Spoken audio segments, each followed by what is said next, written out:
So Yeah, I was talking to my friend the other day about it, and it was like, oh, it just depends what grader you get. Like, how are you gonna know this? I don't know how people know this. Like, let's be real for 5 seconds. Like, I know Ben's working at 9 to 5, so I'm gonna send my card hoping it gets to him. It's just luck of the draw, man. Like we've had one. We vet our cards well, and so it'll go through my eyes first and then Jack's, or vice versa, right? And we'll send all our cards off together. So because it's both sets of eyes, and we'll do it in one night. So you know that like our eyesight is consistent, what we're looking for is consistent, and we'll send it off in the one package, but I have multiple orders in there. And they all come back separately. So when it gets to PSA, they unpack it, they go into little lots or whatever.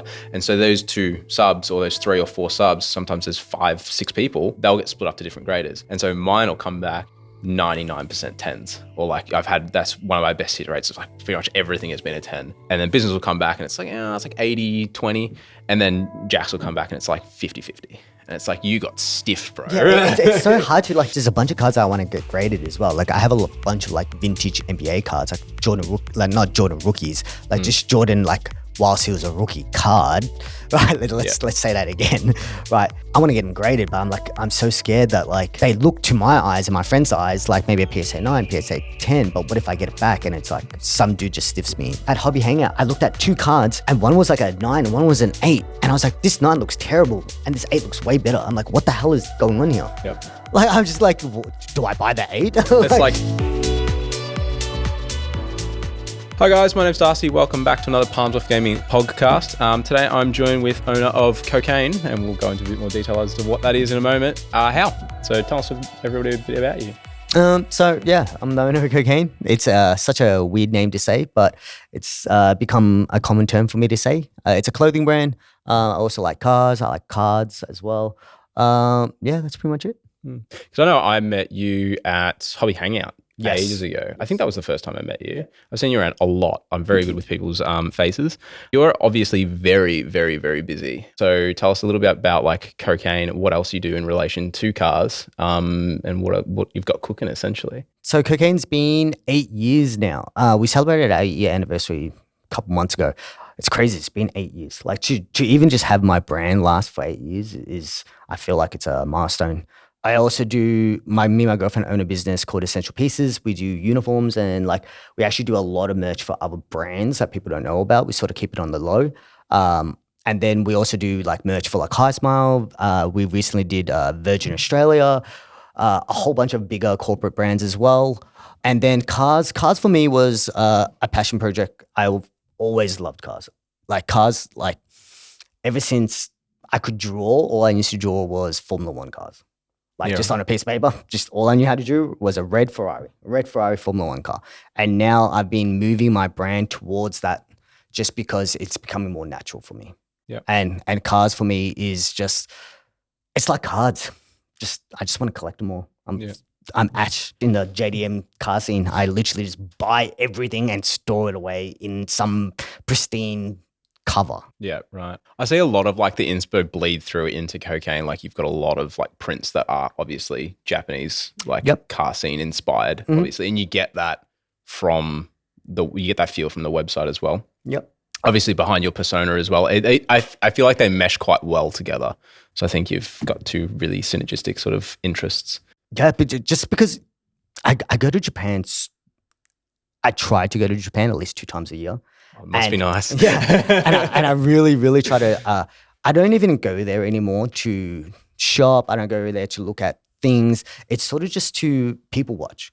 Like over there, I'm trying to really learn the culture. I'm trying to learn just really small things that people do that no one else really notices, and sort of put that towards my life and how my brand works and stuff like that. Like there's this really weird fact I remember, something I learned recently, is that if you go to the train station and there's a bunch of ticket machines and there's one with a massive line in it, it's because people are actually standing in it to reorganize their pockets, to reorganize, like reply to messages, reply to emails and stuff like that, because it's rude to do it on the train.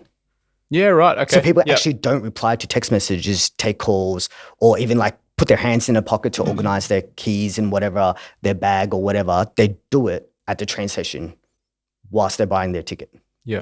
And I was like, that's really interesting, because it's like we would just do whatever, wherever, at any time possible. And And I feel like, oh, okay, cool. Like it's very organized. And I sort of just put that into my life and into the way that Kokaine runs. And it's always about just, I don't know, Japan for me is just like, it hits this little sweet spot. Yeah. It's really different over there as well. Like I remember when we went over to visit Jacob, there was a lot of those cultural things that Jacob was telling us about, like, hey, make sure you don't do this. It's just stuff that we as Westerners just don't think about. Like you can't, you can, but you shouldn't like walk and eat or walk and drink. It's like, and that's why I was like, why are there no bins here? Correct, it's like, oh, because there's no need because people don't walk and eat or walk and drink. It's just you come out if you want to have it outside of like, you know, some of the family marts or whatever that have a bin out the front. So you'd come out, you'd eat it, but you'd stand there or sit somewhere and then you'll put it in the bin and then you go about your day sort of thing. So it's just really interesting to see those cultural differences. So, and saying that, like even tote bags for us, we don't use it for the actual purpose that Japanese people use it for. They use it to store rubbish. So like they actually put all their rubbish in it and then they take their rubbish home and then dispose it at home. Yeah, it isn't all really well sorted as well. Correct. Yeah. It's super sorted. I remember all the Airbnbs I stayed at, there was like 4 different bins that like, and one was just for like plastic and then one was for like the label of the plastic bottle. And I'm like, I'm going to take this really label. Intense, I'm like, okay. Like I'm going to listen to them. Yeah. It's insane. It's cool insane. To see. Yeah, it really, really is. Luckily for Jacob as well, in relation to your brand, you recently did a series of like vlogs-esque style stuff as well recently. Tell us how that came about, because Eliminate is a large sort of content creator. So how did you two meet and how did that come about as well? The funny thing, everyone says this, everyone asks this as well. So Randy was creating a 180 and they call it a 240 over there. And it looked identical to mine. And everyone was tagging me in it. Everyone was like, yo, that car looks like yours. And I didn't, like, I've already watched him prior. Like, I was already a fan because I just like car content in general, right? And then I commented it. I'm like, hey, bro, your car kind of looks like mine. And then the funny thing is he sort of sent me a DM. We started talking. I sold him a bunch of car parts because for us, we've had JDM cars ever since God knows how long. Like some of the cars that they really, really like, we had them brand new from the dealership or we got them imported 20 to 30 years ago. So we've had them for a long time. And I sent him a whole bunch of rare parts. And then soon enough, we realized we're multiverse each other. Yeah, right. Like same but different. Yeah, same but different. Like literally, like our dogs look the same. Like even like it was crazy. Like our dogs literally were like the boy version and the girl version of each other. And it was just freaky. And then like the first time he came and stayed with us, he was like, this is weird because like we use the same hair product, we use the same face products, like moisturizers. Like it was crazy. It's like separated at birth. Yeah. Sort of vibes. Yeah. You two. All the algorithms are the same. The algorithm was like, whoop. You guys are the same person. Yeah. So you would have got along straight away, I guess. Yeah. We just kicked it off straight away and it was just a lot of car things and now we're just like best friends. Yeah, which is crazy. Yeah. That's mad. So it's good like when you meet that person and you just click, and obviously it clicked very, very well for you guys. So sharing the same passion, but overseas is, you know, in America is great. I'm not a massive car person, so is it because, you know, Japan is in such close proximity to us that we got a lot of the imports? Correct. Yeah. Correct. And then and just with America, they had all different rules and a whole bunch of things that didn't let them legally get cars. I think one of the biggest cars at the moment now for America to purchase is the R34 GDR. But we've had those ever since we were like kids. Yeah, I remember growing up in like high school and stuff and that being a massive thing. Correct. Yeah. And it's the same thing as cars. Like those R34 GDRs when we were kids were like 10 grand, 15 grand at tops.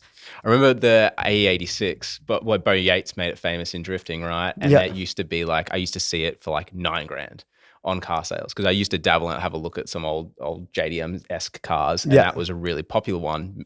And now it's what, like 30 to 40 or something? 40, or more? 50 grand. I actually offered my friend 40 grand for his one like a couple of days ago, and he still said no. That's slick. Yeah. And it's just crazy because now like it's increasing our pricing as well because GDRs now are 250 grand, 300 grand. Yeah. Like they're nearly $500,000 for something that 10, 15 years ago, you could get for like 20 grand. It's basically just a collector's item now. Yeah. Now it's a collector's item. And like, it's insane. It's the same. Yeah, it's the same things as cards. Like with cars, same thing. So as a background, like to again to your businesses, so Jacob's just done a ton of research, and that stuff with Eliminate certainly helped. It always helps us get some background info on people. Apparently, you had an original idea of becoming a DJ and like leveraging that. Is how does that tie in with everything? Just another personal interest of yours? So at the start, I had this plan. I call it the Pharrell Williams plan. It's literally, Pharrell's like one of my, like, I would say idols. Like, I wouldn't put anyone on top of that pedestal, but I would say it's someone I really, really look up to. And I sort of just mimic what he did. It's sort of like even like the Will Smith plan. Like Will Smith did sort of the same thing. Like I liked music all the time. I grew up loving music. My older brother was the one that got me into music. I was going like underage clubbing when I was like 12. Yeah, right. Yeah, like, it was ridiculous, right? How did you get in? It's like this little kid like, oh, look, here you go. Yeah, it was actually ridiculous, right? But my brother sort of just introduced me to like R&B and hip hop and rap music and stuff like that. And it became such a part of my life that I was like, hey, I want to become a DJ, right? And then I sort of just dabbled into it. And then I realized I'm decent at it. I wouldn't say I was good at it. I was decent at it. I started on turntables. I was very old school, vinyl, whole works, right? And then the theory was to get semi-popular as being a DJ and then moving that crowd to my next venture. And did you think that like that was just an easier one to amass a following via DJing, or was there a particular sort of reason why you, other than, you know, I liked music, did you think that crowd was a bit easier to build given the time frame? Because I know DJing was massively popular like 10 years ago, like every young kid was trying to get into it sort of thing. So is that a trend that you were following, or just That's a very good question. I never thought about it that way. I don't think I thought of it like that. I thought like, I like it. Yeah. It's something I'm good at. Yeah. And let's sort of like build my pod of people to surround myself with. And that sort of just led me onto different ventures, which was actually crazy. Like my Pharrell Williams theory was like, I'm going to create an environment that people, like if they don't like this, they'll go to something else that I create or something else I will create. So if I create 1,000, this is the theory that I call it as well, is the 1,000 fan theory, regardless of what those 1,000 fans actually like in my ecosystem. Like for example, I have Kokaine, then I had a air freshening brand, a car air freshening brand. I have my girlfriend's brand, and then we have like our YouTube video, then our Instagrams, and then we have a whole bunch of things. They all like sit in this ecosystem. And if I have 1,000 true fans that sort of support one or the other, and I can generate $10 profit of every single person, I'm walking away with $10,000 every month.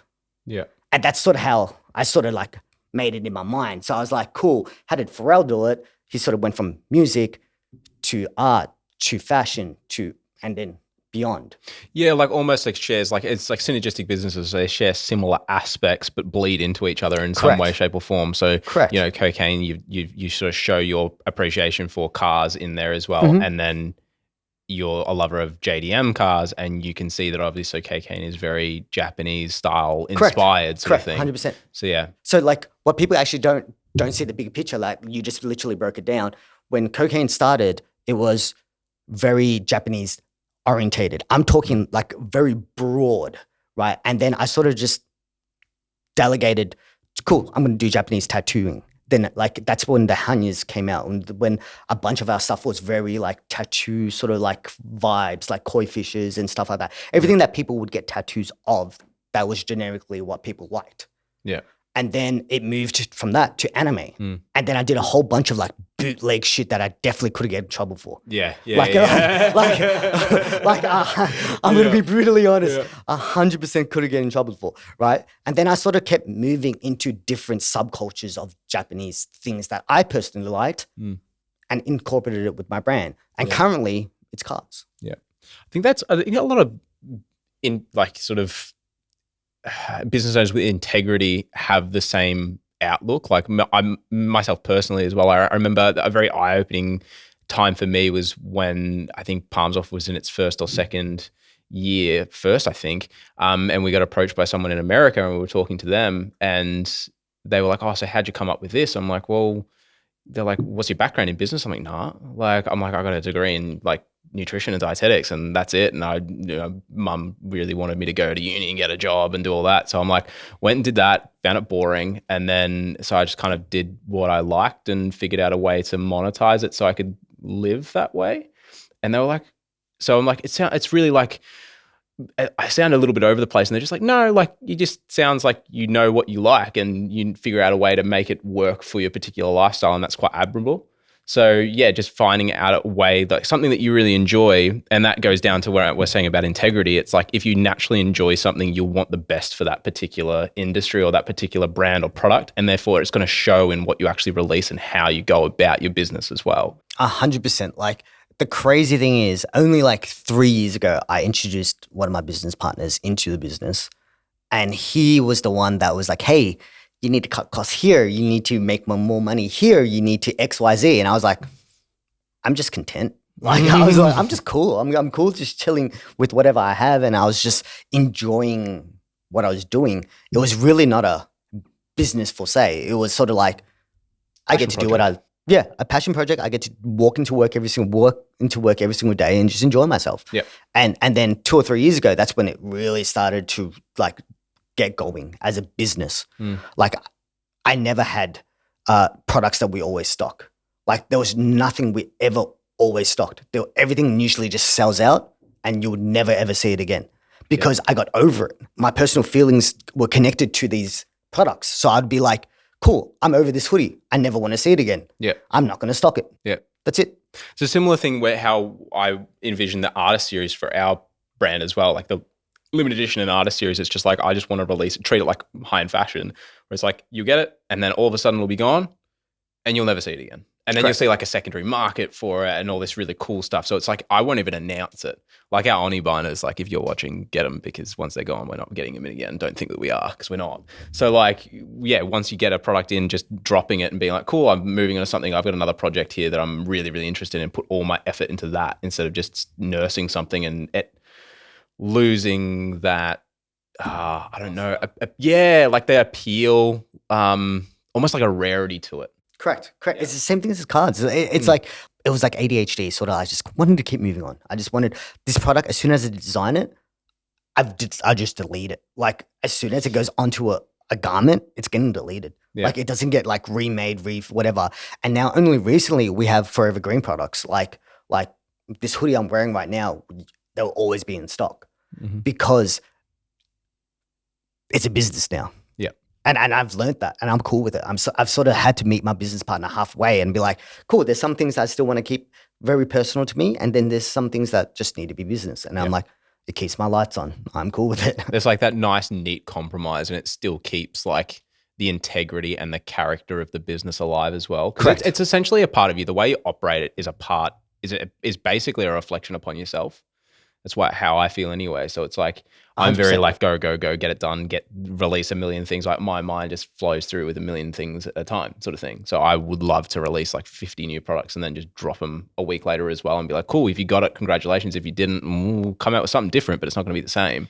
So just that hype that it creates a lot of hype too. Yeah. Like people 100%. Get excited about it. 100%. And like, the funny thing you say that, it's like, I would love to release 50,000 products, brand new ones, like everything like that. But then I realized I don't have that money. Like money is a factor in it. Yep. Like I'm just like, cool, minimum order is 1,000. And I'm like, but I only want 10. Like I want to like, can you individually number these? yeah. And then that's where the business side sort of kicks in and my business partner comes in and helps me with that. Because for me, I was like spending a lot of money on just creating my dream sort of thing. Every single dollar went back to the business. Yeah. Like I actually never paid myself until recently.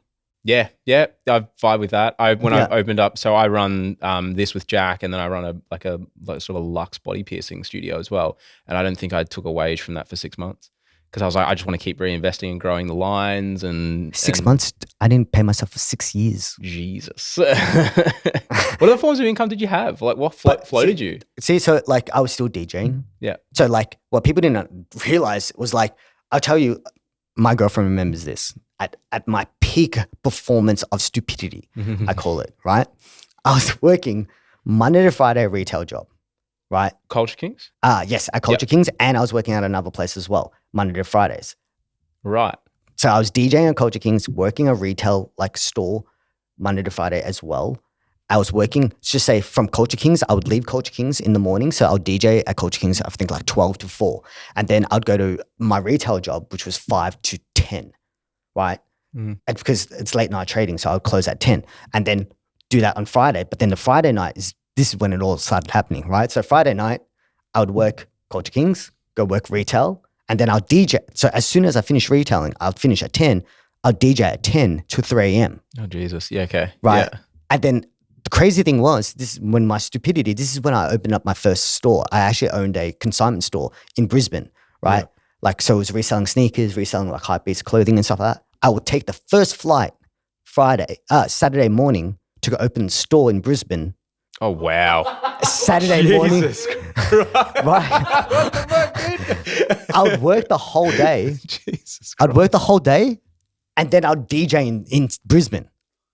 Since stopping that, do you feel healthier now? Yeah. Like a new appreciation for the word sleep. Yeah. And then that's what I was doing for like 7 days a week for like 3 to 4 months. Oh, wow. Okay. Yeah, burnout would have been hard as well. And then working on cocaine on the side as well. And then what people didn't realize, I opened up multiple other businesses whilst I was still doing that. Yeah, you had the sneaker laundry. Sneaker laundry. Yeah, correct. I did the sneaker laundry. Are you still running that? No, I sold it. That's what I was wondering. I was trying to figure out what happened. Yeah. So literally there was no bad blood or anything. I was just like, I'm spending too much time on other things. I need to focus on cocaine. And I was like, I'm selling all my businesses. I literally had this mental breakdown. Not even gonna lie. Like you guys are like, oh, did you burn out? I'm way far away from burnt out. Like I'm like the grease at the bottom of my air fryer burnt out, like that nasty stuff. Yeah, like, that grime. Yeah, grime. And I was like, cool, I'm selling everything. And I just became content. And I sort of just like, I'm doing cocaine. Like everyone's going to make that sound really weird, but I'm working on my brand. It sounds like he was doing it. Yeah. And it was just like, that's what I'm going to do now. Yeah. And I sold everything and I just got totally burnt out. Like I barely DJ anymore as well. Like the only reason why, if you ever see me at a club, is my friend owns the club. Yep. That is it. I'm only doing favors now. Or if you ask me to DJ, I'd be like, cool, it's $600 an hour. And they'd be like, if they say yes, I'm like, fuck. Sweet. You called my bluff and now I have to go to work. So like damn it. yeah, that's pretty much it. Yeah, right. There's a lot going on. Like I can imagine like, well, I mean, I can empathize on how much like overworking does that to you. You know, I've gone periods of my life, you know, when I was at uni doing full-time work, plus trying to bootstrap businesses as well. It does take a toll on you very quickly. And a lot of people will just grit and bear their teeth and like try to work through it. But when you get that burnt out, it affects everything else. And you can't put all of you into a particular project. Me and Jack have built a fantastic team here, and it's just finding people with particular skill sets that can alleviate. They can honestly just having to being able to drop your pride and being like, okay, this person can do it better than me because I cannot be good at everything. Like I can be okay at everything, but I'm not going to be a professional at everything. So I may as well just cut my losses, pay someone to do it. They're going to do it way better than me. And I can focus on a high sort of priority tasks that are going to yield better results for my business and for my life as well. Therefore, you can, you know, free up your lifestyle to actually relax and take some time off and come back to things fresher. That's why if you come back from a holiday, you're like, I'm ready to go. Like Nick came back from his holidays. I'm itching to get back into it because you're just refreshed. But if you're constantly burnt out, it sucks. It's like when I was trying to hire for the piercing studio and Nick was saying to me, and I was deliberating, I should just give up finding someone because it's very hard to find.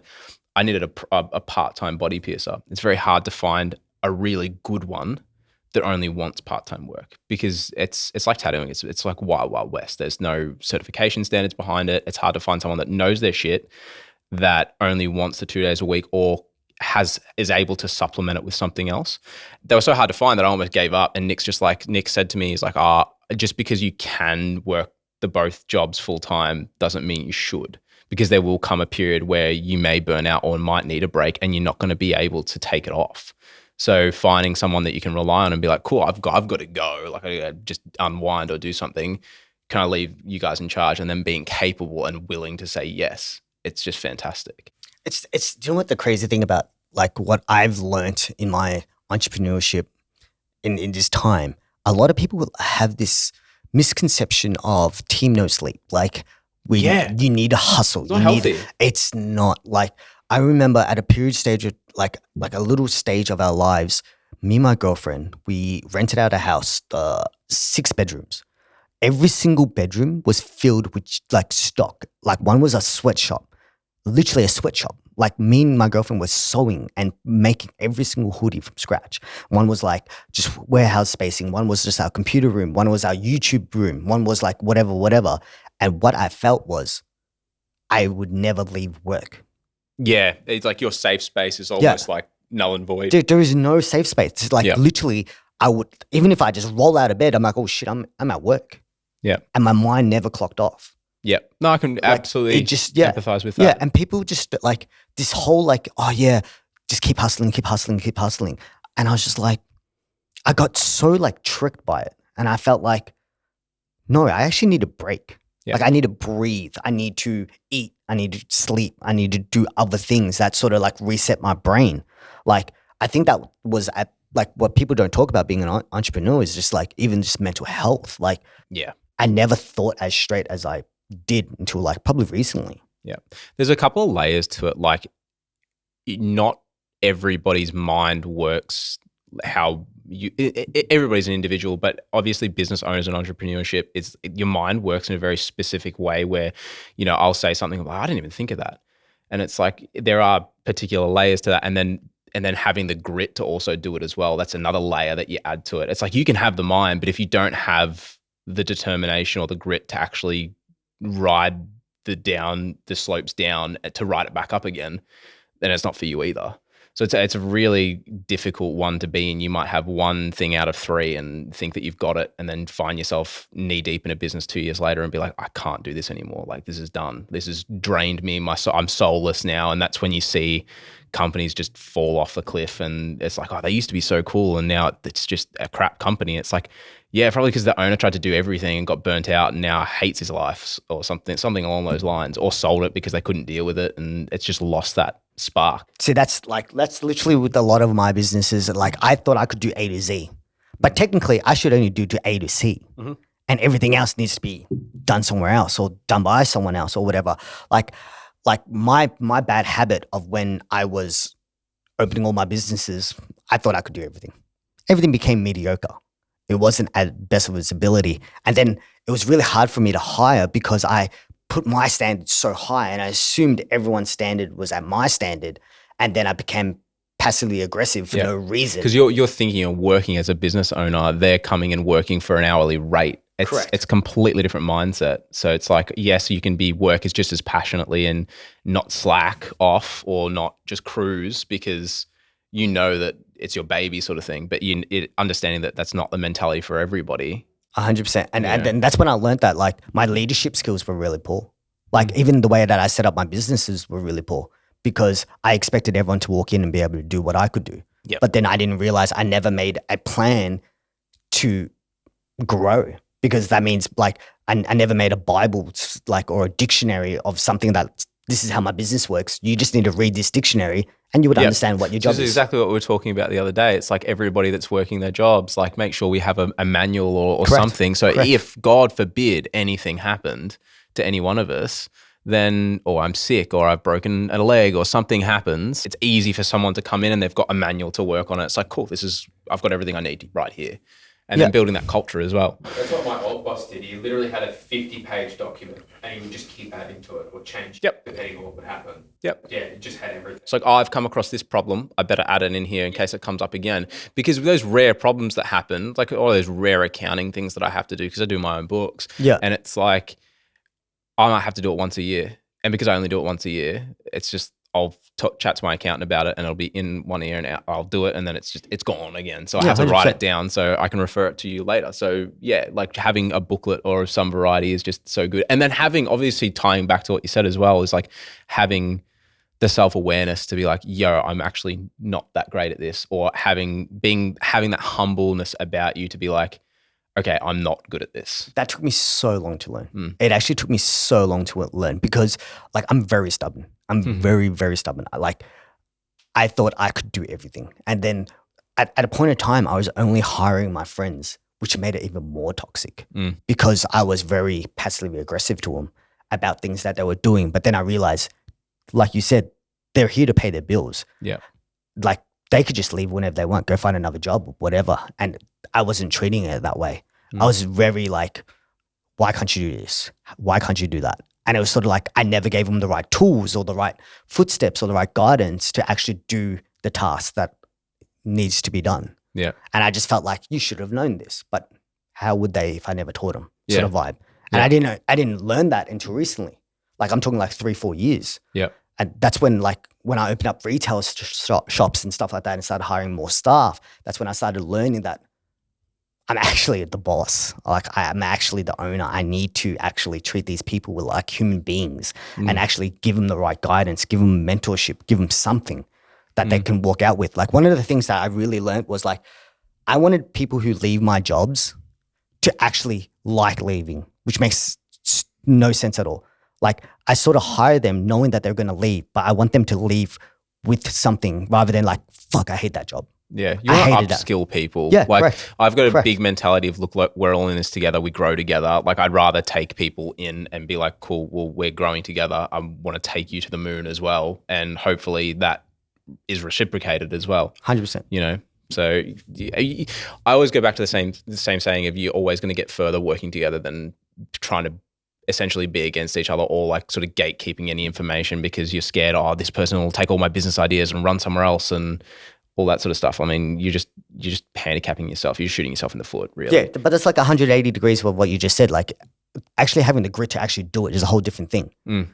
Like you can tell someone something. I can tell you how to make $1 million, but probably only 1% of people will actually go out there and try and do it. Yeah. And that's what I had to learn. Like it was crazy. Like the last couple of years for me as a business owner, just been crazy, like learning curves. Yeah.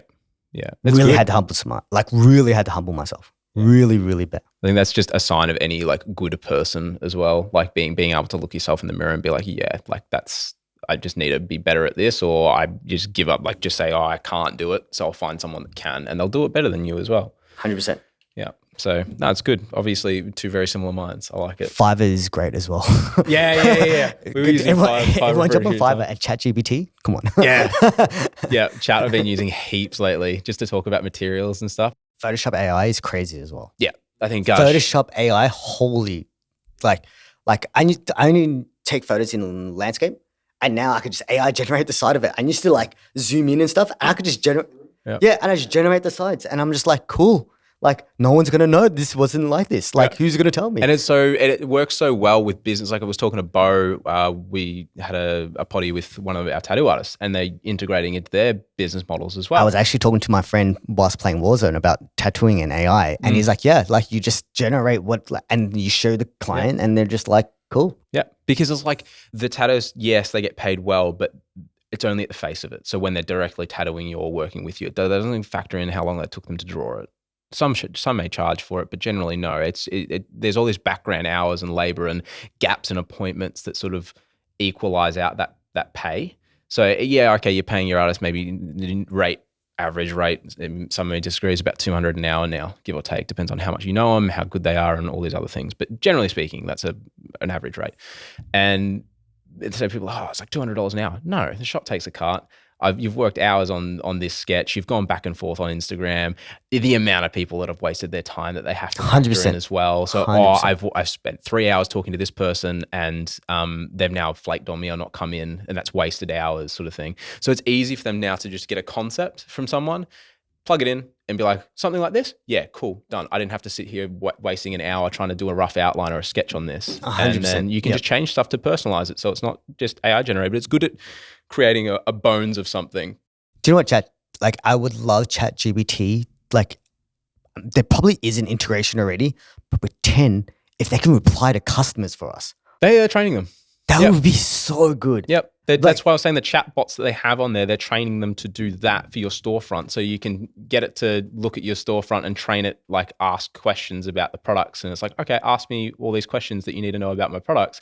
And you'll be able to type to it. It'll learn, retain that information, and help customers out at the face of it. Dude, I cannot wait. It's so sick. It's going to be awesome. Going back to your $200 an hour, people don't understand the communal work of small businesses, as in like communal work, as in like I have to talk to a customer back and forth. I could spend a whole day talking to you. Yeah. And people, like, I'm not going to charge you for it, but I've got to charge you somewhere. And that might result in like someone buying a $40 binder or a $60 shirt or something like that. Correct. It doesn't cover your labor costs. And people may think as well, like, you're outsourcing a job, you're taking away the personal flair of it. I'm like, well, it will retain some of that personality, because you can say, hey, make sure that you write in a nice cheerful way sort of thing. But it also enables people not to just cut the job out, but optimize their cash flow and be like, all right, where else do we need to put this? It creates opportunity for other aspects and areas of your business. I wouldn't be looking at like me saving a bunch of money on admin and replying to customers and outsourcing that to AI to be like, oh, cool, I can save more money and put it in my pocket. It's like, what else can I put this money into to better my business? It's like, I can create more products with this, or I can market a particular way, or I can spend money going into stores and doing visits and engaging with customers and clients and actually giving stuff out and educating about like particular products. It doesn't necessarily mean I'm going to pocket that, or there's no sinister sort of motive behind going to AI. It's a part of evolution. Like you're going to use that, and then people are going to be forced to upskill. And it's going to open up more opportunities for different avenues of education and jobs. The crazy thing is, like, for me, like if ChatGPT actually like implements something for Shopify or whatever, my sanity will come back, because dealing with customers sometimes is just like, I get those messages at like 3 a.m. on a Sunday night. I just made my order. Where is it? I'm like, yeah, bruh. Yeah. Like, bruh. I love them to death because they support the business, and everybody watching, love you all to death. But yeah, you do get some messages. It's like the order at 7 p.m. Friday, and it'll be like midday on Monday. It's like, why hasn't my order left yet? And I'm like, well, we don't work Saturday and Sundays. We don't work Saturday and Sunday, nor does the postal system. Or like, oh, it's been in transit for this long. This is not good enough. It's 2023. And it's like, I'm not Australia Post. Oh like, my God. I'm sorry, Oh bro. my Like, God. I'm really sorry, but I'm not Australia Post. I'm never going to lie about this. Me, my girlfriend, and my business partner have screenshots that we share in just a WhatsApp group. Just all it is just ridiculous questions that we've gotten. And it's just like our own little meme page. But it's like, we love you guys. Like, I love my customers, but some of it, it's like we've had to actually create a whole customer care page on our website and sort of just walk them through everything. And it's very hard for people to understand that we don't own Australia Post. As soon as we hand it over, it's their problem. Yeah. Like we get as much information as the consumer. Yeah. So we got asked, I was like, oh, you should refund me for the express post portion because it came in 3 days, not one, or something like that. And I was like, I wish I could. You can follow that up with Australia Post if you want. Even you can try to get a refund for it, but like I can't follow that up with you because they're probably not going to give it to me. Do you know why? Because Australia Post Express Post is not guaranteed one day delivery. It's not guaranteed. So it's and no one knows there. that. Yeah, no one knows that. Everyone still thinks it's next day delivery. Yeah. And it's like we will endeavor our best to do it next day, but it's not guaranteed, and it could, depending on your location, it could take up to X amount of days. Or do you know why? Because our infrastructure in Australia sucks. I'm going to say this straight there. Our infrastructure, like we just can't do it. No. We like, people are expecting Amazon Prime next day or same day delivery. We cannot do that. Yeah. There is no way that we're not packed down like there's no multiple distribution centers like America is. It's just and it's so much land. Yeah. It's just like, it's impossible. It's literally impossible. Just getting that understanding. And then people, we notice that usually if we're shipping orders to America, usually the impatience is quite high. Yeah, because I get it. Your infrastructure's sick. Like, you get stuff next day, it's fine. So we know that on the topic of Pokemon cards, it's primarily, our watches, we were born in the Pokemon community. So a lot of our watches are Pokemon related. You're a vintage sort of collector, right? I don't remember any other Pokemon after 152. Really? Nope. No Johto at all? Nope. Right. Yeah. Like it's literally my childhood, and after my childhood was over, that's all I loved. Yeah. Like, I tried to watch it. I really, really did try to watch it, and I was just like, I can't do this. Yeah. I don't know why. Do you ever play the games? Yes, love the games. Sick. Like, computer emulators and stuff like that? Yeah. I was all on it. Yeah. All on it. There used to be a period of time where they released all these applications and you used to be able to build your own ROM hacks. And I used to do that in like year 6 or something like that. I don't know if I've ever told you this. There was like all these different programs you'd be able to create your own tiles for 8-bit tiles for like GBA, like Game Boy Advance, all that sort of stuff. Yeah. And you used to be able to code it to the characters to say particular things, walk up to you and do. That's crazy. So I would have a game completed up to like the 3rd. So I'd start and like redesign the town.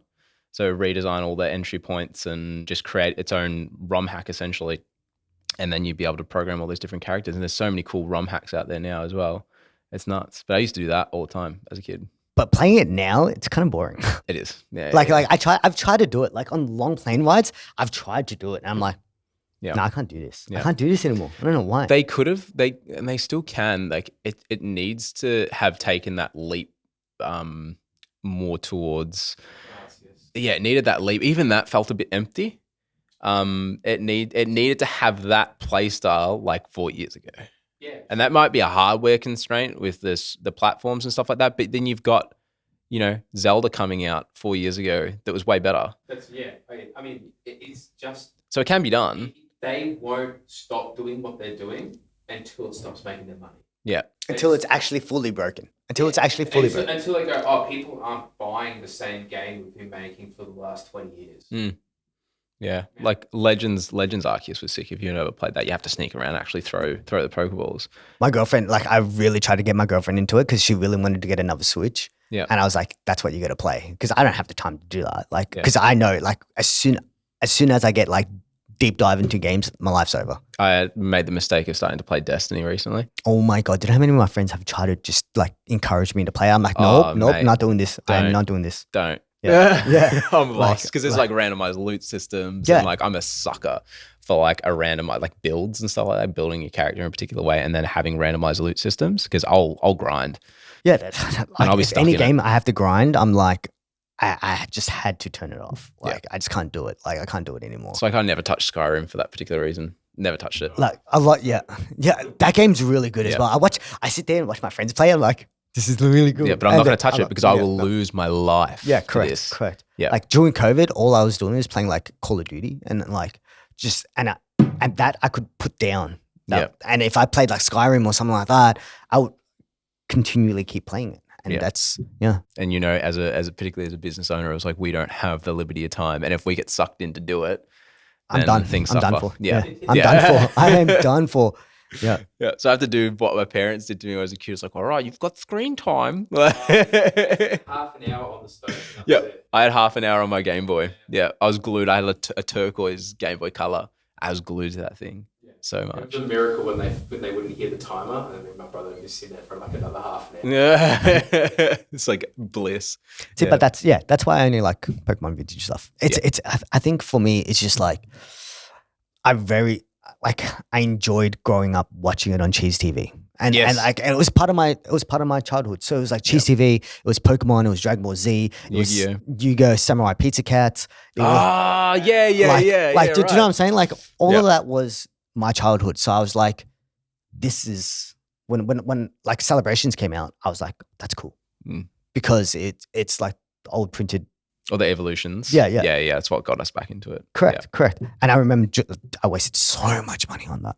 Oh, yeah. I don't even know what for. I have no idea. There was no chase card that I actually even wanted. No. Like I just wanted, I've got 3 complete sets for no reason. Yeah, right. Okay. No reason. Of evolutions. Yeah. Yeah. Right. And I've got just kicking around. Yeah, and I've got 3 complete sets of the Japanese ones as well. Oh, the CP6. They're sick. But why? Yeah. I was just like, why? The Japanese ones, just the print quality, the way they ran it was just awesome. Like 25th Annie, just we were talking about it before. Annie, yeah. Just the vibe is sick. It was so nice. The cards just look better. Everything. Yeah, just the print quality, fantastic. That's unfortunately we couldn't get vintage stuff because vintage stuff is very expensive and hard to come by. 100%. But 151 coincidentally has just been released, so we've got some of that. So basically, like all the Pokemon that you'll know are in there.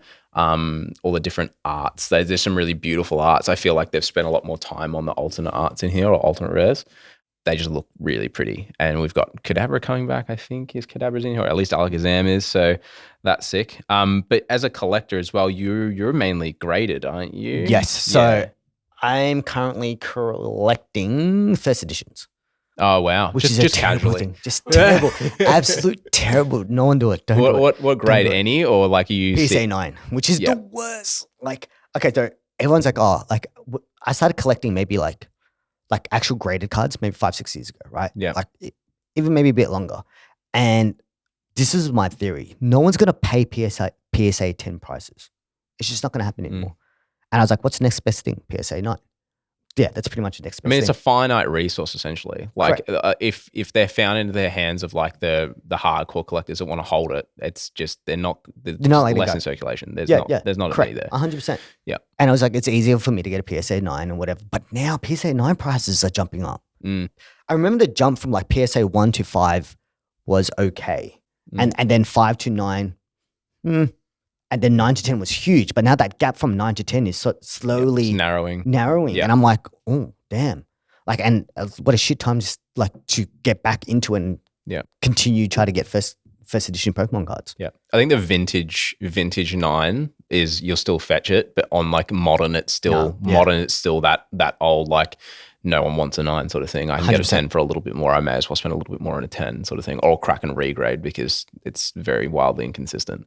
So I was talking to my friend the other day about it, and it was like, oh, it just depends what grader you get. Like, how are you gonna know this? I don't know how people know this. Like, let's be real for 5 seconds. Like, I know Ben's working at 9 to 5, so I'm gonna send my card hoping it gets to him. And just luck of the draw, man. Like we've had one. We vet our cards pretty, well, and so it'll go through my eyes first and then Jack's or vice versa, right? And we'll send all our cards off together. So because it's both sets of eyes, and we'll do it in one night. So you know that like our eyesight is consistent, what we're looking for is consistent, and we'll send it off in the one package, but I have multiple orders in there. They all come back separately. So when it gets to PSA, they unpack it and they go into little lots or whatever.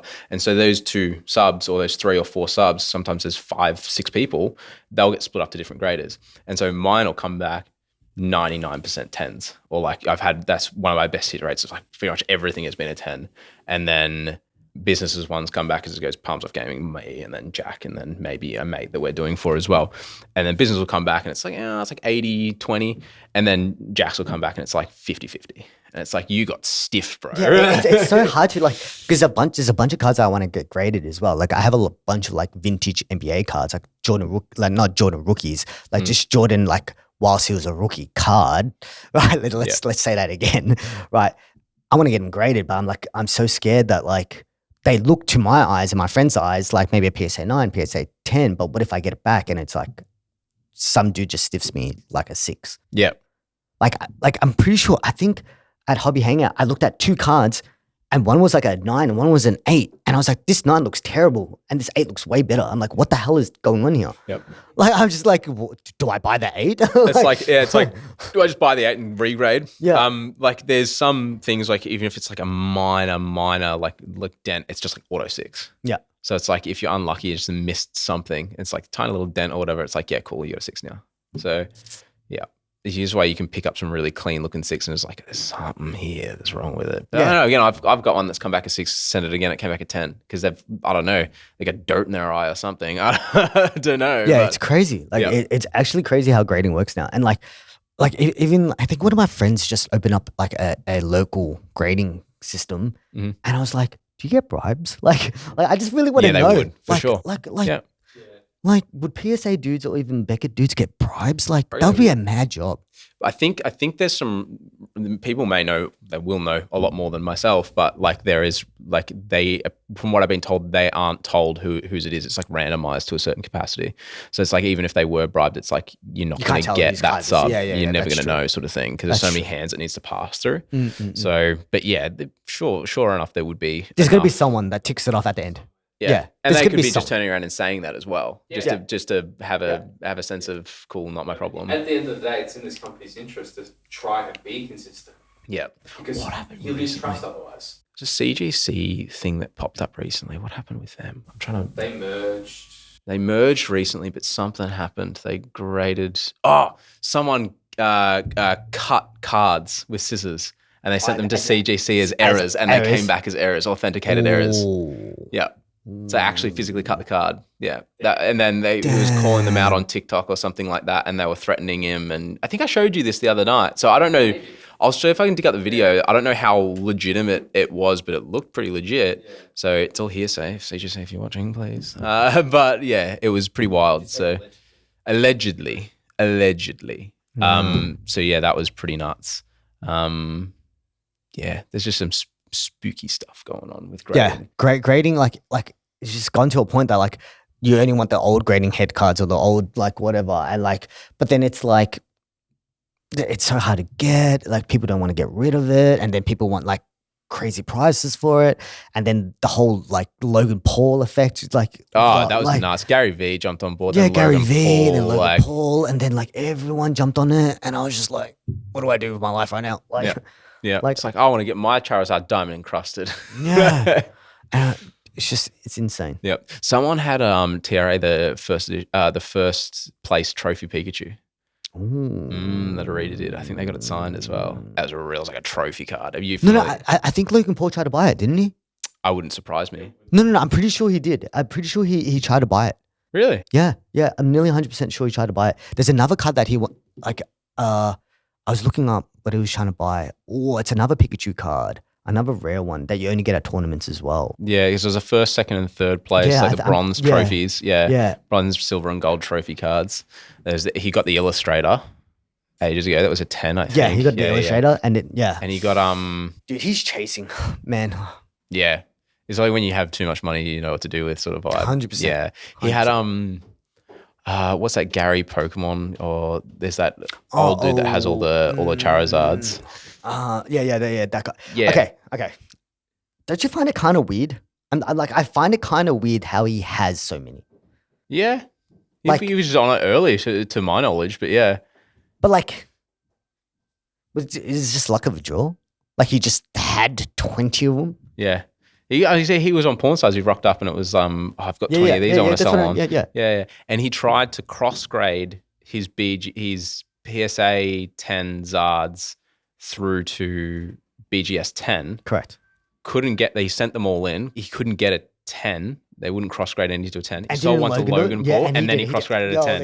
And he was just like, I don't know if it's because it's Logan or like what happened, but he got a 10, and it's just like, God damn it. Do you know what I would have done? What? I would have gave them all to Logan and be like, yo, can you send these out for me, bro? Yeah. See what once you get 10 for me. Yeah. But I'm Logan Paul on it or some shit like that, and see what happens. Yeah. They'd be like, I'll place a bounty on it. If you can manage to do this for me, I'll give you this much. Yeah. I would have done that. Yeah. I would have done it. But yeah, PSA wild, graded card, very lucrative, but I'm a slab collector as well, so I can't really do much about it. Yeah. Yep. What's your favorite card? Like, what's your favorite that you've got in your collection, and then probably what's your most expensive card? Oh, card wise, I have a. Okay, this has nothing to do with price. I have a Venusaur booster pack, long. Oh, long cream. Yeah. Graded 10. PSA cool. 10.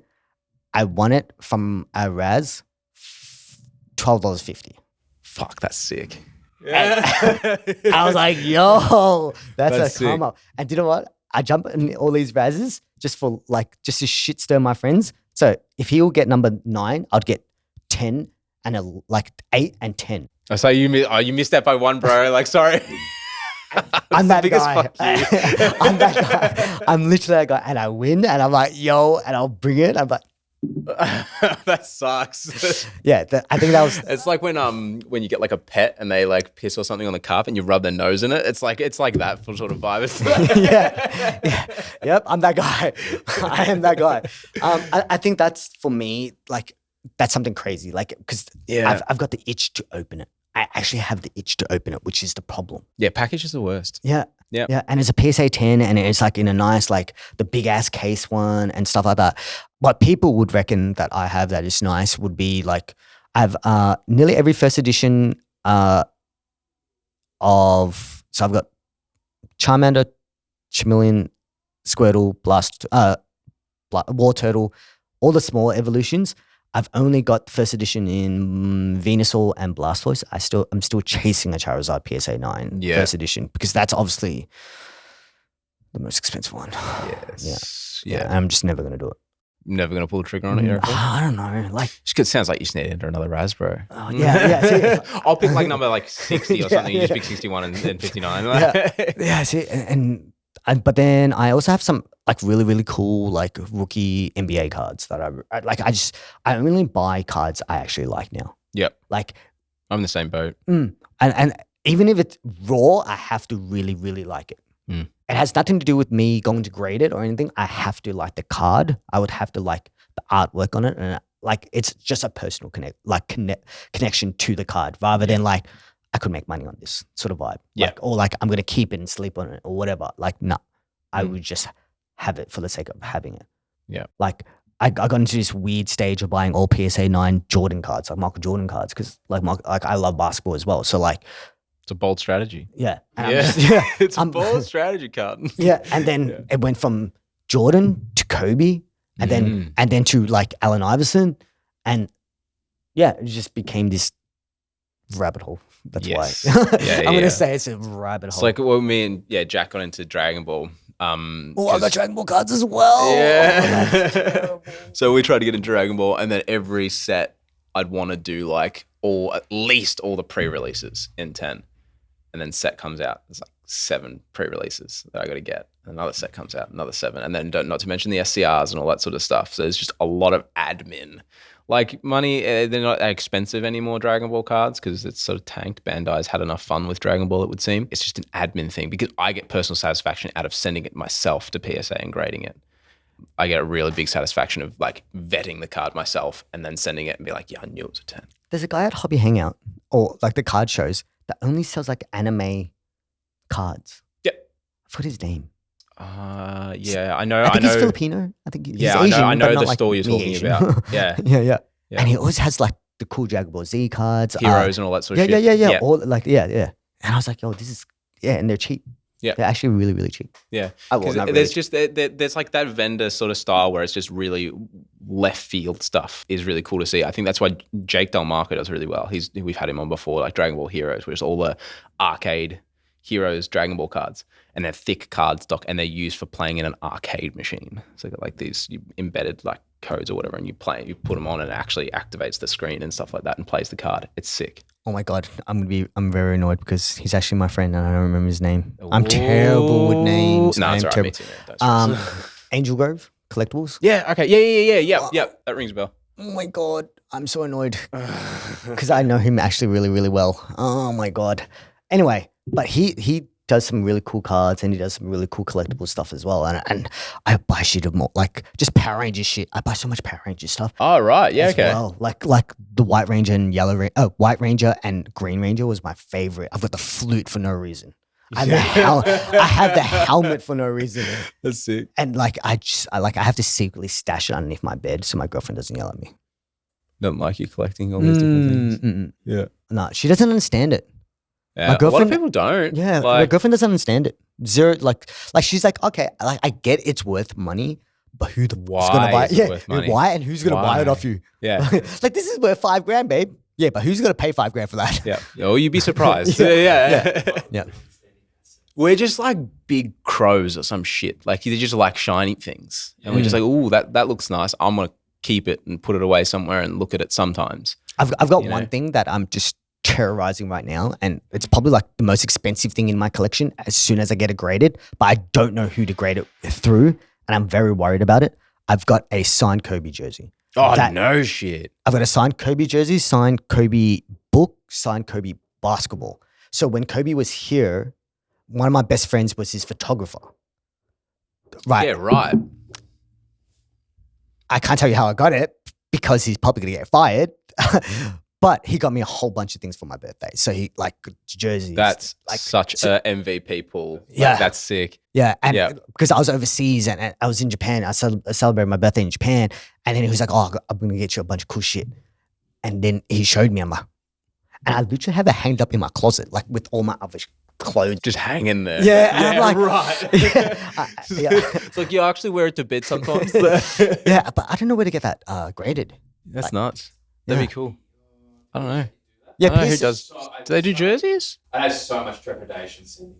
Yeah, so that's right. Yeah, I know PSA do. I feel like you'd have to like fly there to do it. Like if you're going to get it graded, I wouldn't be sending it in the mail. Yeah. YouTube. Yeah. Then you could do it and then you could write it all off because you've used it for content. Yeah, well, accountant, my man, like, please let me know. Switch on. Yeah. See, but like, even like sending this jersey to get what's called framed, I'm hella scared about it. Yeah. Like even those like just people who just frame shit. I'm like, what if they give me back a fake jersey? Yeah. Like, I'm so paranoid about. Can I watch you frame it? Yeah, yeah, Like, yeah. He's like a type of shirt that's like the similar shape, but when you need the real one, I'll come in and I'll watch you put it in. You can build the frame around this, and then when you need the real one, I'll come in and do it. Yeah, so I think that's probably my most prized collectible because I love Kobe. That's a really cool piece. Yeah. That's And the sick. book and the ball. Yeah, all that kind of stuff. MVP pulls from your mate, my God. Yeah. Now we'll run over some things quickly because we've just gotten really distracted on a couple of points, but I won't complain because it makes a good podcast.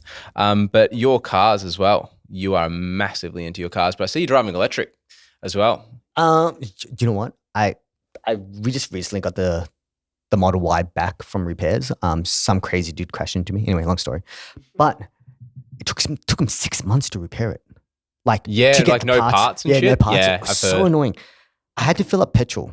I haven't like mandatory needed to fill petrol in a while. Mhm. Petrol is a ripoff. Dude, it's like $2.30 standard now. Yeah, correct. And all my like my sports cars, I drive them once a month, really. So like I barely have to fill them up. I'd fill up like $10, $20 or whatever. Yeah. But this thing, like I had to return a loan car, full tank, and it was like $120. And I was like, what is this highway robbery? Yeah. Electric car. Okay, so the Tesla, my bill has only increased by $7 a month. $7 a month. Yeah, right. You run solar? No. You mustn't drive very much. No. It must be nice. I was like, because I own electric as well, and there's a bit more than $7. Yeah, Alan's, $7. Yeah, that's good. Yeah, I'm just like, yo, this is mad. Yeah. I actually enjoy driving electric more than I drive my petrol cars. Yeah, it's more relaxing. Like you can just listen to music really softly, and the only thing that bothers me about mine is my roof racks because they whistle.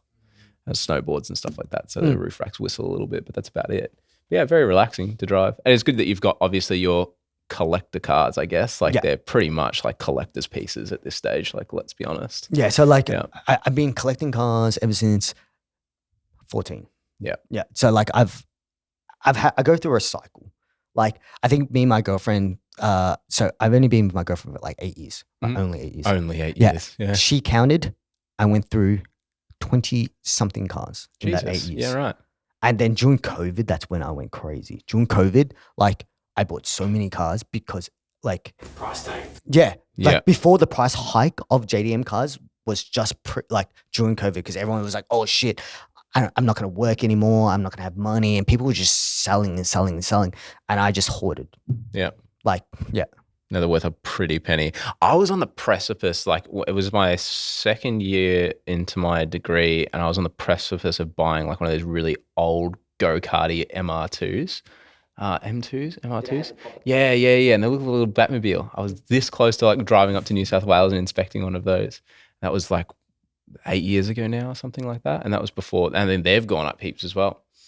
For some odd reason, I don't know what it is, but like a lot of the new, I wouldn't say newer, like the 2000s sports cars, now they're being eligible for import in America. So therefore, the demand is just surged. Okay. shot through the roof. Yeah. That checks out. Like, so my friend, my friend Eliminate Randy comes here and he's like, oh, you guys just drive them everywhere. But it's like, we've had them.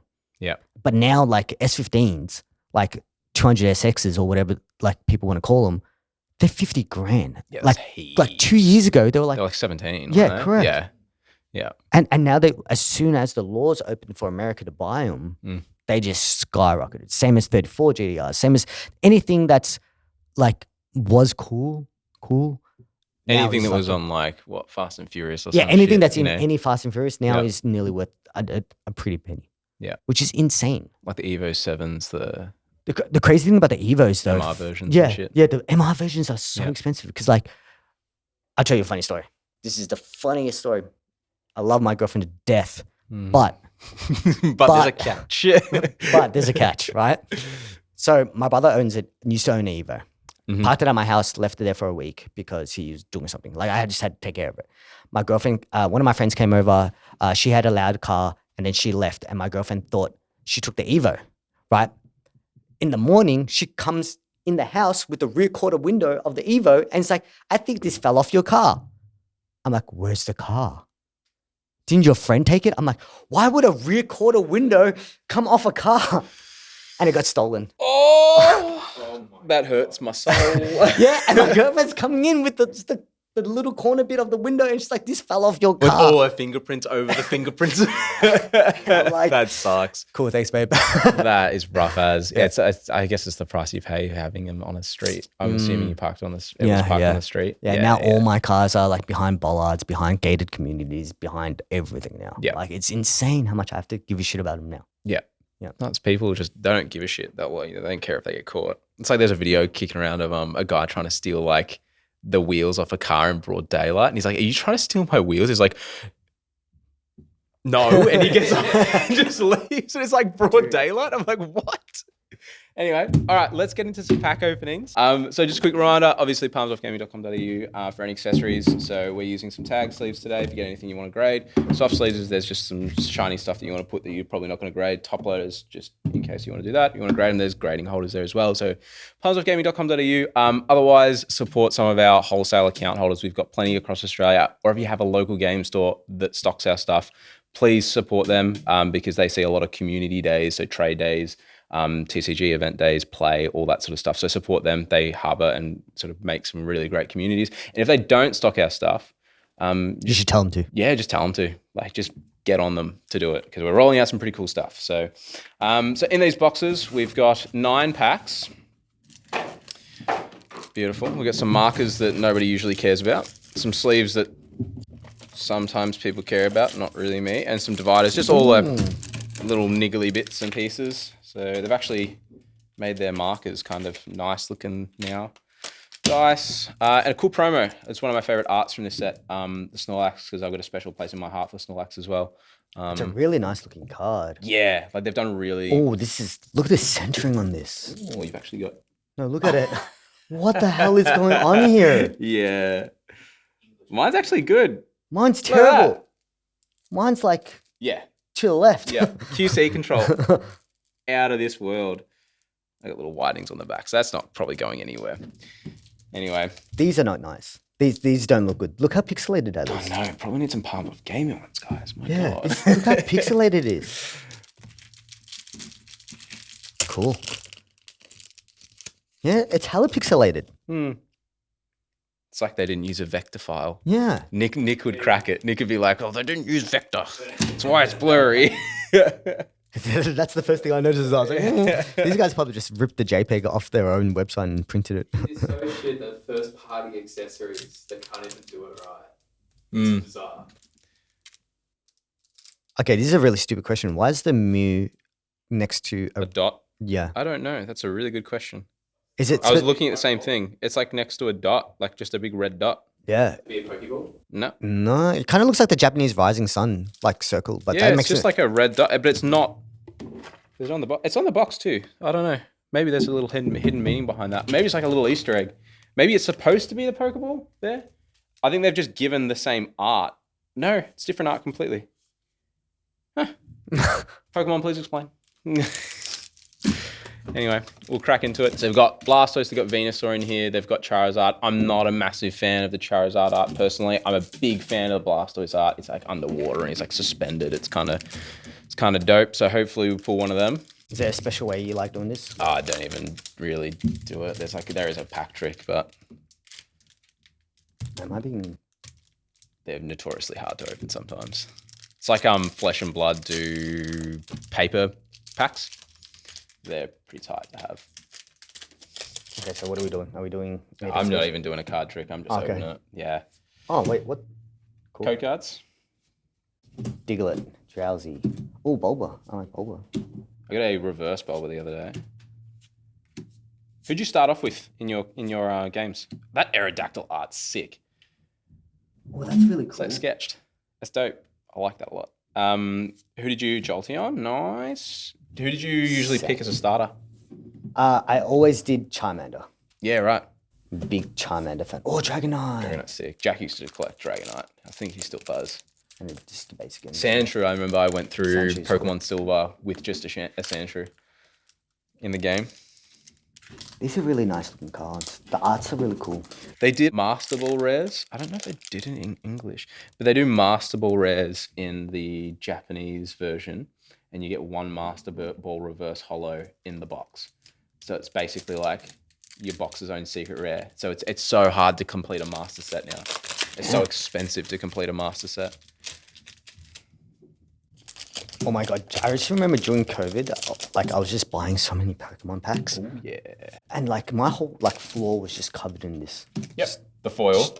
Just trash. I put the reverse Jolteon as well. That's cool. Oh, all hail our hero, Omanyte. Oh, and the Omastar. That's cool. I like them a lot. They can go together. Oh, this is cool. Executor. Yeah, the art's cool. Oh, reverse Pika. Sick. Or And Charmander. Please be a god. No, Nidoking. Cool. This is really cute as well. Yeah. Oh, and then I got The Bulbasaur art's adorable. And the Squirtle this art. is really cute.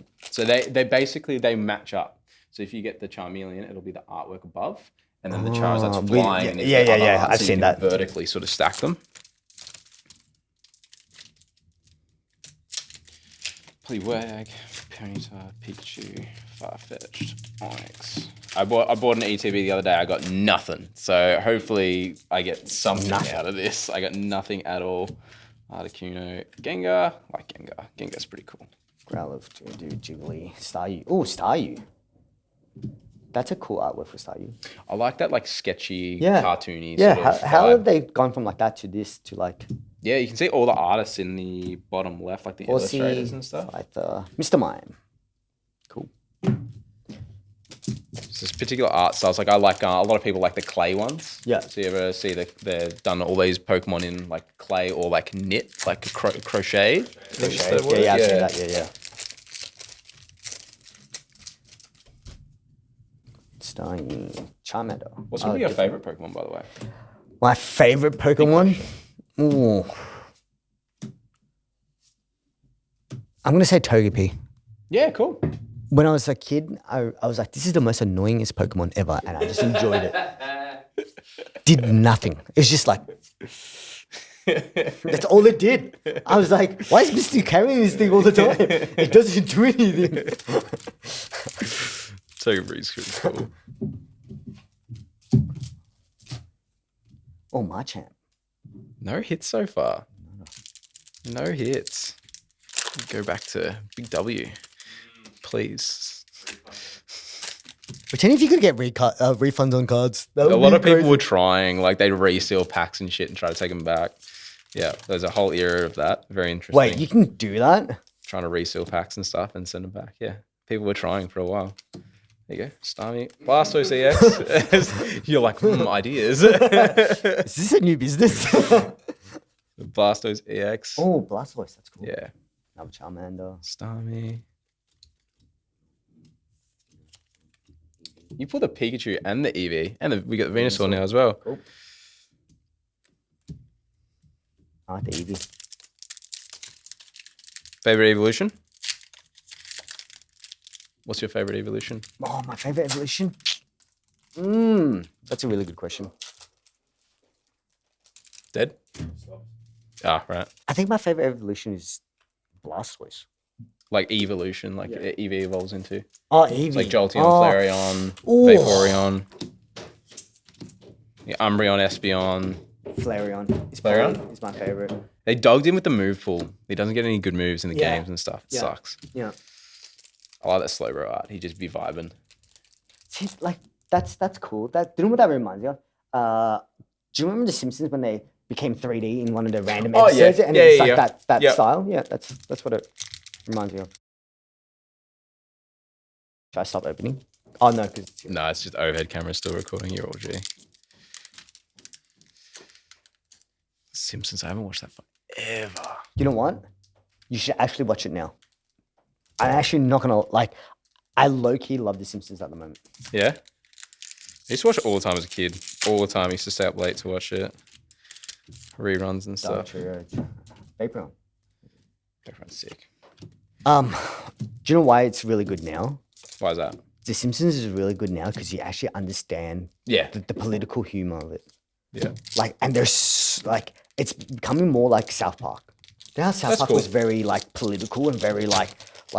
So aggressive, that artwork. Yeah, that's cool. Yeah, South Park, they release some things and you're just like, how did you get away with that? Correct. Like how? Like they're teetering on that line of comedy where it's like, is this too much? And sometimes it's just blatantly too much. They're just like, nah, send it. Cool. We're getting stitched up. I think the only cool card I got was the... What did I get that was cool? Venusaur, yeah. We're getting stitched. Too real. Not so good. ETBs. Chansey. Giovanni. Please give me something. No. King. Basic energy. Hell yeah. 151 has not been kind to me. So this is why I don't want to do this anymore because it's like Charmander. Oh, Venusaur. Oh, nice. That's a secret Urbinu. Yeah, dope. Flareon. Okay, cool. That's a really good pull. And you got a Flareon as well. Yeah, so I got a Flareon and a Vaporeon. That's dope. That's a really good pull. This is a cool card. It's awesome. Venusaur was always my go-to. Like my starter was always Bulbasaur. It's really good pull. I don't like how it's bent. Yeah, it's like already warped out of the pack. Yeah. Cubone's cute. I got sweet shit all. Usually my luck on the podcast is particularly not good as well. So that's fine. Just leave this one up for you. Keep you out with this. Miracle, Weedle. Bit of white on the back. Well done. We won if we announced a pack battle, you definitely won it. So really? Yeah, for sure. That's a really good one. Oh, these are cool. Can I see these? Yeah, go for it. Tag sleeves. Yeah. So you can actually pop like. Yeah, so you don't have to fish them out. You just pull it. And so a lot of people were doing them in like grading holders as well. So you put them in there, so you don't have to shove your fingers in to try and fish cards out. So it just makes your life a little bit easy. And then you just pop in this into this. No, so you just put the card in. So top loaders won't go into the semi-rigid, but you just basically do that, and then you'd either put it in a semi-rigid or a top loader. So semi-rigids are the ones that obviously all the grading companies would like to use. So if you want to like grade that, you'd put it in one of those. And you just sort of slot them in there. So you'd be G to G, and that way, if you need to change the holder or anything like that, you can just pull it out. It's just way easier. Interesting. Yeah, we all had them in the works for ages and ages and ages because back when we started in 2017, we were collecting again. Before Palms Off Game was even a thing, we used to put like sticky notes on it, and then a company came out with them. It was on my project to-do list, is build it into a sleeve like that. And a company came out with them. I was like, oh, patent pending. I'm like, oh, you can't really put a patent on that because everybody else was doing that, and it's a bit too simple anyway. And there was no patent number, so I was like, oh, well, cool. We're just going to continue with the project as scheduled and release them. So, is there something really cool that you guys are about to release? Yeah, there's a couple of cool things in the works. Yeah. So a little more artist series stuff. Just collaborating with people because obviously the licensing is held for printed products by an other company. We can't come up with any Pokemon related stuff. So it's like, well, how can we make some different unique products come out?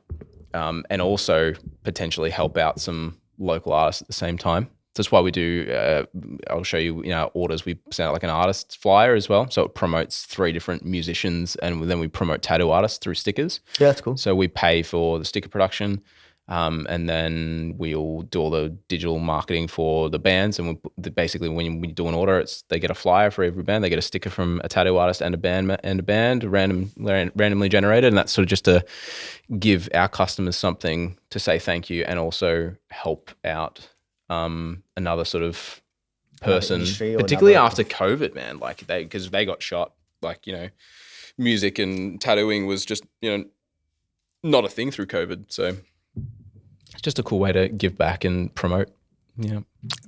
Has there been something that you put in? I'm going to ask you questions now. Is there something that you've put into like your packaging that you've seen that really works well? Like, for example, at a period of time, I collected so much shitty Pokemon cards like this. See all this? Because we put them in packs, yeah. Put them in packaging. Yep. Like, is there something that you guys have done? We used to do that. We used to actually get Shane or my mate Matt to come in and put together these little thank you packs. So we, do you mind going out there and fetching one of our thank you cards? Yeah. Thanks, man. So we get like little thank you cards made now. I wish we could do it to that volume now, but we just simply can't because we just push out that many orders that it's just not realistic, or it's too inconsistent because we'll run out and we won't have someone to pack them, and so they'll start and then stop, then start and stop. So we just put out those stickers and like little thank you cards that we got made into trading cards. So they got full holo on them and then like a proper palms off gaming back to them. But yeah, we used to do cards, like send out any Pokemon card bulk, and that used to be a big thing. So we send out those now. Oh, okay, cool. Yeah, so it's a full like thank you card, and then lollies, of course. We always send out like Skittles, generally Skittles or like gummy bears.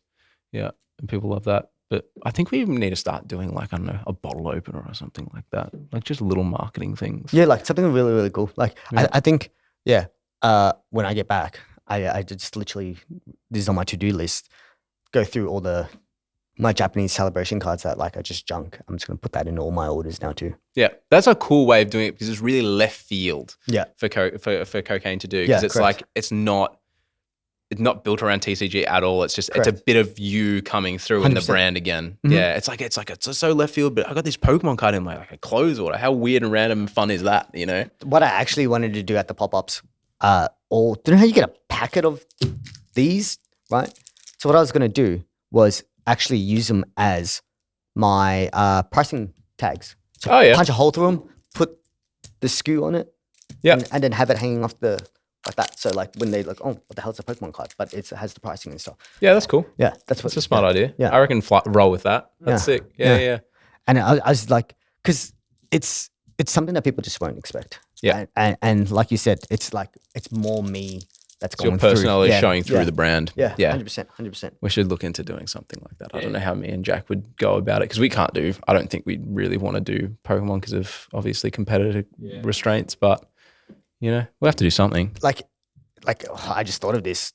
Just stick a QR code on them. Yeah. Just literally stick a QR code on them and like direct them to Instagram or direct them to whatever. And really, you're not selling it, you're giving it away. So yeah, we have little QRs on some of our products that and we got like, obviously you'd be aware, you just get dynamic QR codes and you just redirect them wherever you want.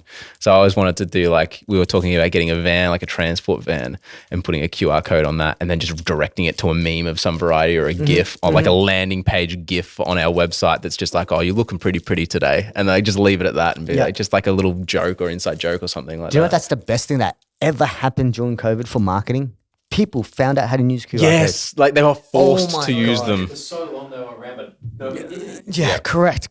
Now it's so good. Everywhere. So good. They're forced to use them. So marketing, it makes it a lot easier. We just place them everywhere. Yeah, just place them everywhere. Anyway, it's so good. Well done on the hits. Definitely won. Good job. Did you knew every Pokemon that came out of there? Yeah. I guess you had to. Yeah, I had to. So it was good. I mean, I like this pack just because of the nostalgia feeling of it. The graphics are really cool, actually. I like how it's like it ranges from like this to like the drawing one to like a Play-Doh looking one to like this. This is like, oh, well, this doesn't count because he's always looking like that. Like a big pixel. It just looks like 8-bit. Yeah. So he's going to stop by on the card shops on the way home and just get a bunch of 151 and his floor is just going to be littered again. Yeah, no. Beautiful. But I appreciate it. Thank you for coming on board. Please, by all means, plug away. If we might end up doing, we'll chat after. We can cut this if we need to, but we might make a discount code or something for your website to redirect people over. Dude, I'm more than cool with that. So do the shameless plug and tell everybody where to find you and where your brands are located. And very simple. Kokaine, 2Ks, KOKAINE.com. That's pretty much it. That's all I really need to plug. Like everything else, myself, Instagram and stuff like that. We'll drop all the links. But it's just first name, last name. Yeah, right. Well, thanks for coming on. I really appreciate it. It was good seeing you again because, I remember last time I saw you was definitely over 6 months ago, I feel. Yeah. So it's amazing how like a lot of these people sort of interlace into this community and have such diverse interests. So, it's always good getting different perspectives on and clothing instead of just, cards and tattoo as per usual. So thanks for coming on board, man. And for a reminder, everybody else, any accessories, go on to palmsoffgaming.com.au, or if you have your local game store, please hit them up. And if they're not stocking our stuff, you tell them you stock Palms Off Gaming, please, because Hao said so, and Darcy said so. Do you know what's funny? Like, you guys are the only guys that I found in so long that actually has stuff that I actually like. Like the aesthetic of it. Like suits my house. Like, and it suits, like, my girlfriend doesn't look at it and like, that's an eyesore. Like, it doesn't look like a kid's book. Like, do you know what I mean? Like, it doesn't look childish and it looks like it's supposed to be nice. That luxe feel. Yeah. It actually feels nice. Yeah. Like the suede inside the boxes. Well, I work with body jewelry all the time. So a lot of the aesthetic about it is like, you know, gold, diamonds, luxy sort of feel about it. So again, that's just a little bit of me shining through. Yeah, so, dude, 100% looks great. Thank you. Like, appreciate it. Yeah, even though it's underneath my bed. But it looks good underneath my bed. It doesn't look bad. It doesn't look like something that But when I did have them displayed, dude, spot on. And they fit really well. They fit like grading cards. Perfect. Oh, they're graded card cases. Yeah. Perfect. They're one of our heavy hitters. Yeah. So pick up yourself a graded card case. Yeah, 100%. And they'll be coming out in colours very soon as well. I don't know how the release schedule for this will work, but they may already be out, but they're coming out in colours. So keep an eye out. Beautiful. Well, thanks for tuning in again. If you're watching, thank you. Click the links below. If you're listening, head over to our YouTube and you'll find all the appropriate links to Kokaine and any relevant codes that we may generate after this. So thanks for tuning in. Cheers. Arigatou gozaimasu.